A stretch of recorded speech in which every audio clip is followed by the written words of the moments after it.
Hey, this is Patrick with Trusty Huckster Mercantile. Welcome to my channel.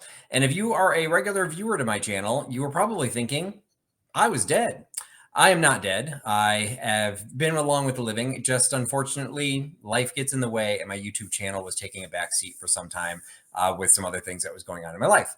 I appreciate the encouragement of Beth at Carolina Princess Sweet Treats and Pretties. Through her encouragement, I've at least had some sort of activity on my channel. It's only been doing drop sales, which are not what I want this channel to be about, but it keeps me, out there and people think about me. And I do think about all of you. So, well, not all of you, but I think about the people that I've met through YouTube, and it is something that I do enjoy doing. And I have decided that I want to make a little bit more of a concerted effort to step back in and become a little bit more active in the YouTube community. Not sure where that's going to take me right now and exactly what form that's going to make itself, but I decided today was the return of the Kane County Flea Market in St. Charles, Illinois, which is down the street from where I live. This is the first flea market of the season. Ended up being absolutely fantastic weather for it. First weekend in March. You never really know what that's going to be like in Chicago, but they got super lucky. It was very, very windy, which did have some impact on some of the outside vendors. And because you don't know until it happens, there weren't as many outside vendors as normal. So it was a little bit smaller this year, but I found some really cool stuff. And some of the things have some really nice stories that go along with them. So I decided, you know what? I'm going to share them. The first thing I'm going to share is actually something I picked up, and it's for me. So a lot of this will be things you will see eventually popping up on my eBay store. It'll be popping up on maybe some live sales or some drop sales in the future. But I'm going to start, because I don't want this channel, again, to be just about sales. I picked something up that I'm keeping. And what it is, see if I can get it to be the right way here. It is an old vintage brass tray, and you can see there is some engraving on there of an individual Asian motif of an individual sitting at, I believe, a table, maybe, and I think he might be reading. I think there's a little bit of a newspaper there, so I apologize that, yeah, it's just trying to hold it in the exact right way so you can see it. Trust me, there's a design here. But what I really liked about it is I really like the shape. I'm going to see, I might clean it up a little bit. I don't want it to be like super, super shiny brass, but it's in pretty rough shape. So if anyone has any suggestions, I'm not like super familiar with how to treat silver, or I'm sorry, metal. So I'm not sure necessarily what I want to do to polish this up. I know Soul Nate would take me to task, and he would just want me to brasso the hell out of this. Again, I do like the patina, but I do want to clean up some of the dark spots. But anyway, what I have personally is something that has been currently resides in this Picard Lotus Bowl. And I've shown these before. I have this collection of mother of pearl gambling counters. And there are all these different shapes and sizes, and they all have engraved patterns. And actually, some of the engravings are very similar to the engraving that is on the tray. And so the problem with putting them in this dish is they're small. And the dish, even though the dish is relatively small, it's fairly deep. They kind of get lost in there. Now, it serves its purpose. It sits on a desk that's in my living room. People will come in and see it. You know, they're kind of like little touchy-feely things. Like, oh, what are those? And you have a conversation. But they're not as super simple to see. So what I'm hoping to do, let's see if I can actually show this. I want to put them out on the tray. So much shallower edge, but it does have an edge, so they're not going to go sliding off all over the place. And you can see a lot more of the designs are on display because it's a much wider spread. So this was just something, who knows if there's any value to it. I don't even know the age to it. There's no markings or anything on the back, but I do think there is some age. And it was one of those cases that did not go to the flea market necessarily looking for anything to hold the counters. But because I really haven't added to this collection in a while, maybe I will now, but I did like this. And as a bonus, I got these bowls, which they kept saying was part of the set. These are not part of the set. These do not match the tray, but great. I've got bowls. I don't know what I'm going to do with these. So they may have an appearance. They also have some really nice designs on them as well, but they don't match the design of the tray. What I've decided to do, for those of you who know Scott at the old Curiosity Shop, he's been gracious enough. I traveled with him in January. We did some stuff in New York. He had me on his channel recently. We did kind of a weird ephemera / linen sale. Like, I don't even know where that came from. So what we've decided to try and turn that into a regular thing, and we've decided it's going to be the unbreakable sale. So it will have ephemera, it will have linens, and maybe it'll have some metal. So basically, it's going to be all stuff that gets easy to ship, because that is my MO right now. For the time that I've got available, I cannot be shipping champagne flutes. So I do have a set of these 4 bowls. We'll see what I end up doing with them. But the big draw, the big pull was this tray. I love the edge, the detail that's been put onto this. And just the overall shape. I think it's going to look fantastic on the roll top desk that's in my living room. Really excited to have that.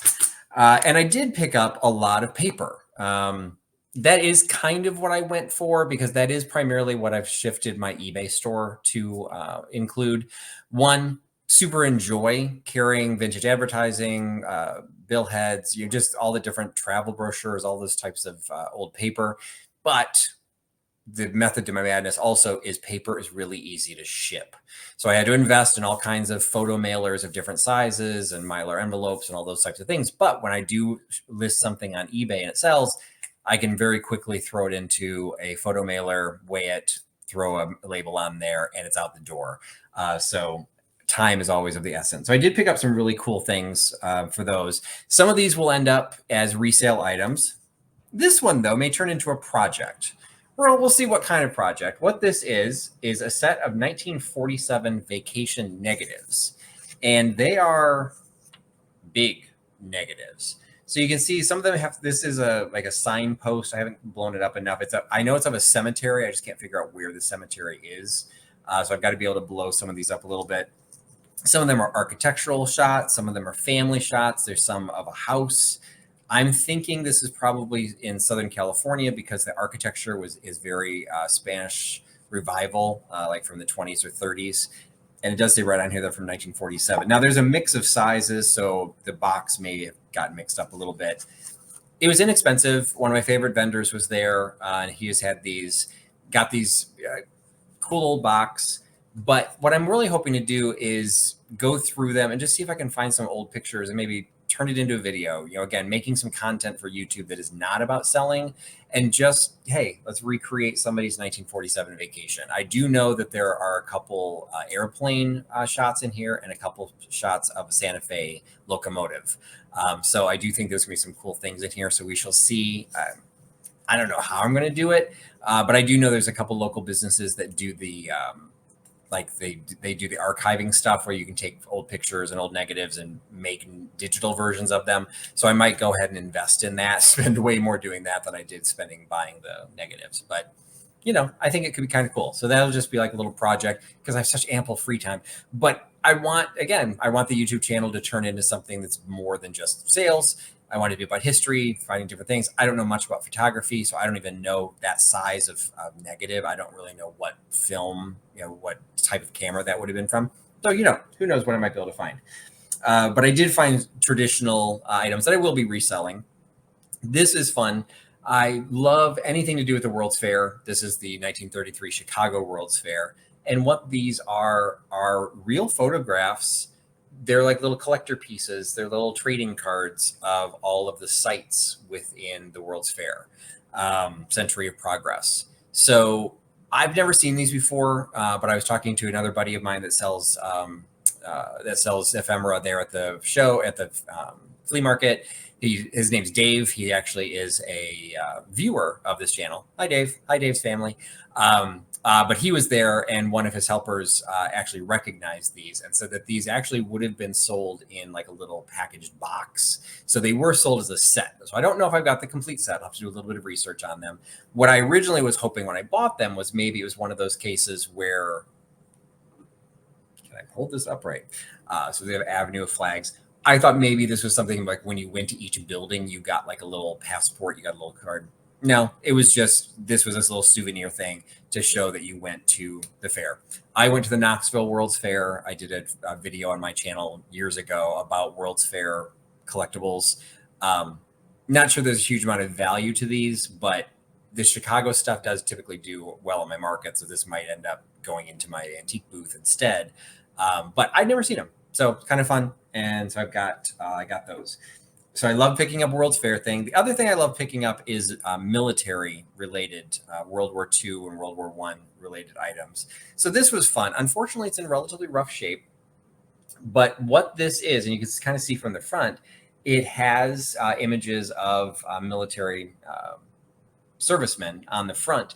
And what this is, and I had to do a magnifying glass, it's from Bell Systems. You can see the little Bell logo there. This is literally a brochure that was talking about telephone tips for soldiers who are returning from the war. So the map that's on here showcases the all of the, what does it say, forts and camps are shown, our personnel centers as of November 1st, 1945. So the war was over by this point. And so some of the text that goes into here is talking about that. So not every returning soldier telephones home. Many do. Whether you do or not, the Bell telephone system say, welcome back. So it's just a very cool piece of ephemera. Again, somewhat rough condition, but for people that are really into collectibles from World War II or Militariana, I would think somewhat of a unique piece. You know, this was definitely not designed to stick around. It literally was just something to say, hey, you're heading home. Here's some things to keep in mind if you're trying to use the Bell system. So that was a fun one. Just went to New York, but I always pick up souvenirs from New York. I like to pick up souvenirs in general, but a lot of people live in New York or are from New York, so they tend to collect souvenirs from New York. You know, these are probably a little bit more valuable than souvenirs from Poughkeepsie or from someplace in Idaho because there aren't as many people. So this souvenir is from, had to do a little bit of digging. Now, it's copyrighted 1944, but using our favorite little aging technique, it also has, you can see right on there, copyrighted 1944. It also has a 2-digit zip code. So typically the zip code came around in 1946. It was kind of toward the end of the war, a little after the war. New York might have introduced it before the war ended. I have to do a little bit of digging on that, but definitely before 1963. But it does say right on there, it's from 1944. And it is literally just a illustrated photo, souvenir booklet of all the sites of New York. So couldn't pass that up. Got a great deal on it. And that will go on, probably will end up going on my eBay store. Something that I pick up for myself, but in this particular case, these will be items that I will be reselling. I love menus. So I have a personal collection of cruise ship menus from pre-World War II.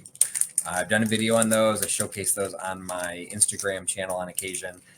Typically when I add to that collection, I just added 3 more within the last month. My goal for that collection is to literally end up having 366 menus, one for every day of the year, including a leap year, the leap day.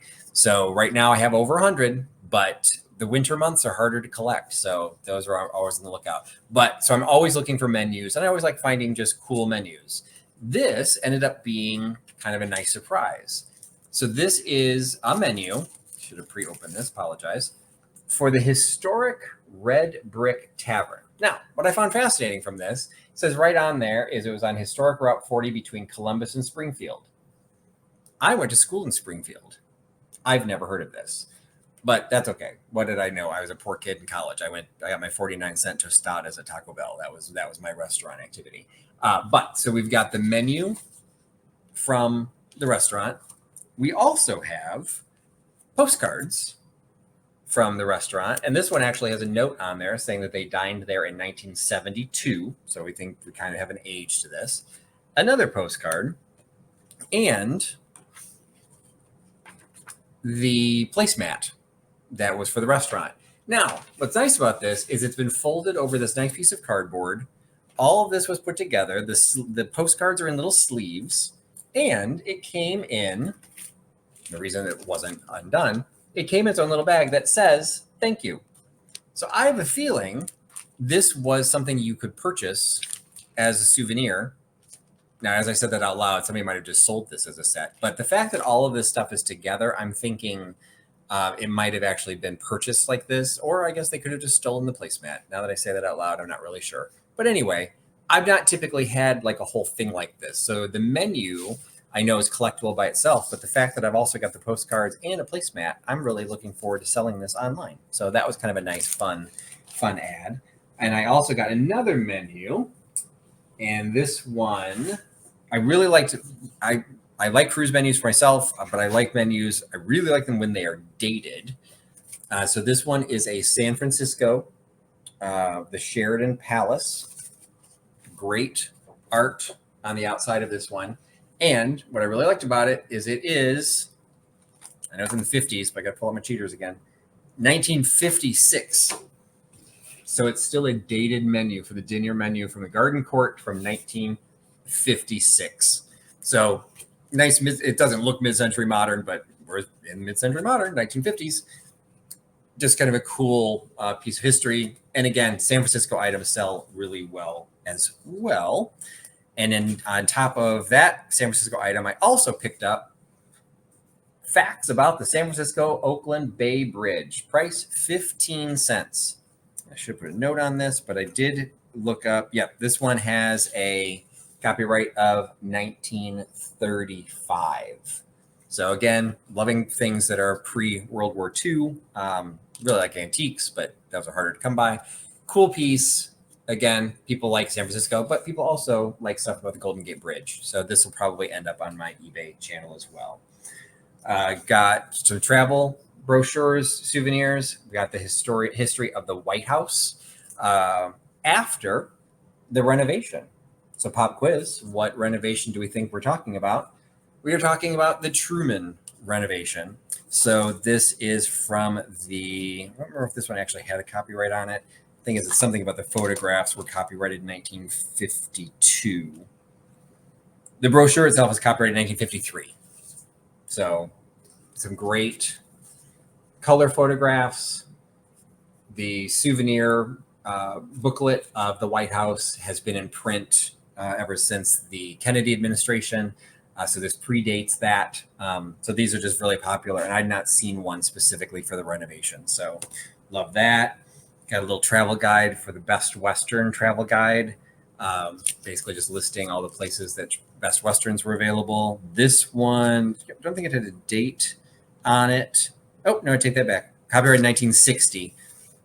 So this one, but I knew I picked it up because, again, it had this single-digit zip code, so I knew it was prior to 1963. So it does have a 1960 date on there, so that'll probably end up on eBay. Cool Canada. I don't have a lot of Canada brochures or Canada stuff because people who want it tend to live in Canada, and shipping is expensive to Canada. So it's sometimes hard for people to want to pick it up. But this is copyrighted 1954. So this was, again, some great mid-century modern. And this one actually has some of the mid-century modern artwork and some of the photographs.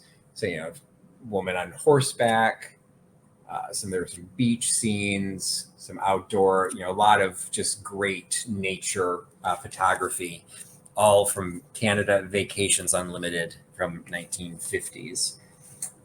Also, actually, no, this is not 1950. This was 1949. I've actually sold these before, never from 1949, but I've also never had the folder. So this is the Tournament of Roses, Pasadena Tournament of Roses program from 1949. And evidently you could order it because I've got the envelope. It could have been mailed to you. So 1949, some great photographs of all the different floats and this is one of we always did this as a family. We would always watch. I have no interest in watching the Rose Bowl, boring, but the Tournament of Roses parade every single year. Loved watching that. And then the other thing, let's see, a couple of things I picked up. I'm a huckster, so got to have huckster stuff. So I've got Your Guide to Outdoor Fun. It's catalog of outdoor equipment from a store based in Tulsa, Oklahoma, but some fantastic illustrations, some great artwork inside of all of these outdoor, we've got axes available. And there's no date on the catalog, but again, 2-digit zip code, so prior to 1963. So it's a black and white, but I think I've sold a bunch of hunting and firearms catalogs, so I'm thinking that this will do well alongside those. And then these were a fun find. Wasn't familiar with them. Our America, distributed by the Coca-Cola bottling company. So they're kind of Coke items, but not really Coke items. They are children's activity booklets that were dated from, and if I remember right, they had Roman numerals. What were the Roman numerals? I think they're on the pictures. It's an activity booklet with these little pictures in them. And MCM XLIII, so 1943. So we were actually in the war. You had all these different illustrations. This one happens to be about transportation. And when you go through the little booklet, it talks about transportation, but then there's little activities that you can do. And then, so activity, make a list of some of the most recent equipment used in connection with bicycles of any kind. And then you would attach the little photograph, the little image of the bicycles. So all three of these are kind of like new old stock. They've never been used. So we've got transportation, the ever scintillating booklet of cotton, and one on electricity. So pretty cool. So I haven't looked these up yet. Might sell them as a set, just depends on how popular they are, how common they are. But the fact that they had never been used, I just thought those were super cool, whether teacher, Coca-Cola fan, whatever. Hanging out in my background here is one of the larger pieces that I picked up. For those who followed my channel in the past, you know that I support the dachshund rescue. I have not been as active because of everything else that fell to the side. The dachshund rescue fell aside as well. This is just something I will always pick any dog-related items up. Probably end up selling this in my booth because the frame is somewhat fragile and the glass is somewhat thin. But check out the dachshund who is look at the milk bottle that he's drinking from. So you know that there's some age on this. The baby is sucking on the dachshund's tail, and on the bottom it says an even exchange. So you've got baby sucking on the dachshund tail and the dachshund sucking on the baby's bottle. Absolutely fantastic. This also came from my friend Dave, the viewer, from his booth, and I just couldn't pass it up. Had to pick that up, and also picked up some linen. This will end up definitely in the sale that I do with Scott. It is a little dresser set, a little fabric embroidered comb and brush at the top, and then there's little sleeves to put your combs and brushes. So you can set this up on your little toilet table, your dresser, to keep track of all of your grooming needs. I thought that was kind of a fun item. Oh, also found some jewelry. A little enamel frog. These may end up in my booth. I might sell these separately. I mean, technically they're probably unbreakable, so these might end up in a sale with Scott. Got a Christmas. I thought the Christmas candle was kind of pretty. So got some jewelry, but a bunch of other textiles. Denver Mint from 1969. $50 money bag. Those are fun. One of the items I picked up, not sure on the age, you have to do a little bit of digging, but it came in as a little original bag. Now the original bag says right on here, it was from Saks Fifth Avenue, and the original price was $145. And it is a tablecloth that still has the original tag on the inside that says that this was hand embroidered in Madeira. So, and it was hand embroidered for Saks Fifth Avenue. So this did come in that bag. So when this was purchased, it was $145. Because of that, and because it says right on the tag that it's polyester, I'm not sure how old this is. So this might be like an 80s or 90s as opposed to 50s or 60s. But check out the applique on this. The lily pads with the, I don't know if those are lotus. Then you've got like, I don't know, those are hyacinth, blue hyacinth on there. In the corners, it's a curved corner that has an applique scallop on it. The sides are appliqued. It's just gorgeous. And it's an absolutely pristine condition. So it was folded up in that little bag. It's somewhat sheer. You probably can't tell, but it's somewhat sheer. I can see the computer screen through the fabric. Super delicate. Some great detail done to that. Have to do a little bit of digging to see how popular this is. It's 8 feet by 5 feet, so it's a nice big size. Should do something with it quickly though, because I think it's just a great spring color. Beautiful, beautiful piece. And I did pick up another big, also 8 foot by 5 foot, also embroidered. This one is more of a cream color and a little bit brighter colors embroidered into the edges. To kind of show that. This just pales in comparison to that other one, but they're both pretty cool. Found them at different places. Super happy to have picked them up. And so those, if we do, when Scott and I do it, I think it'll be the 4th Monday of the month. So at the end of March, whatever that Monday is, that will be the Unbreakable sale. So it'll have ephemera, it'll have linens, might have metals, it might have jewelry. We'll see what else goes in there, but it'll be the Unbreakable sale. But that's why I was picking those up, because all the linens that I brought and all the linens that Scott brought at the last sale, they all sold. So want to definitely find things that are popular, and those were just too beautiful to pass up. So that was my share. That was my haul. That was what I picked up at the Kane County Flea Market. Again, super excited to be back to the flea market. It was just a gorgeous day to do it.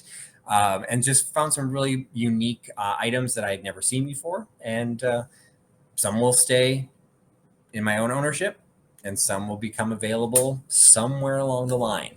So if you're still watching my channel, I appreciate all the support that you've given me. When I do pop up in other videos or pop up on Instagram, people are like, oh, I've missed you or I haven't seen you in so long. And particularly thanks for all the people that were concerned that I was sick in some way.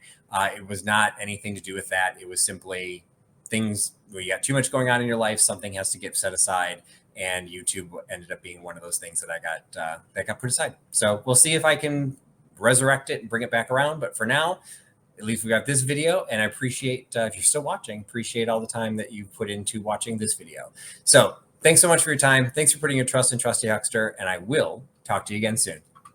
Bye, everybody.